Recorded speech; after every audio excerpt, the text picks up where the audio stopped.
Hi guys, Dan Moran here from Concierge Diamonds. I had a client email me and ask me a question that I thought was pretty funny, so I thought I'd respond to it for everyone to see. He was going through my old YouTube videos and found videos from many years ago where I advised people against buying lab-grown diamonds. And of course, I've since changed that position, and for years now, Concierge Diamonds offers lab-grown diamonds to its clients. He asked me what made me change my position. And I thought it would be fun to just talk you guys through the change in logic and why I reversed my position on that. And the short answer is the reason why I changed my position is because the facts on the ground about lab-grown diamonds changed. When I made those videos 6, 7, 8 years ago, two things about lab-grown were very different than they are today. The first is the discount from natural to lab-grown was much less significant than it is now.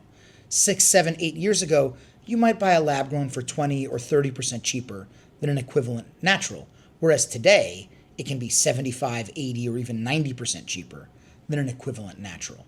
So the price savings became much more compelling. The other big difference is the technology of lab-grown manufacturing has drastically improved during that time. So years back, I could look at a stone with my naked eye and say, hey, something looks weird about that stone. I bet you it's a lab-grown. Today, I can't do that. Nobody can do that. So those two things changing are why I changed my mind about working with lab-grown. Now, the discount is potentially compelling, and the quality is good enough that I feel that it does mimic a natural diamond effectively. So I became more comfortable with offering them as a good value proposition to my clients.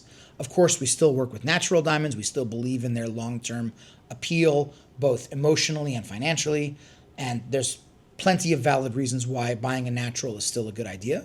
But today, there are also plenty of valid reasons why buying a lab-grown diamond is a good idea. So to make a long story short, I changed my opinion on the situation because the situation changed.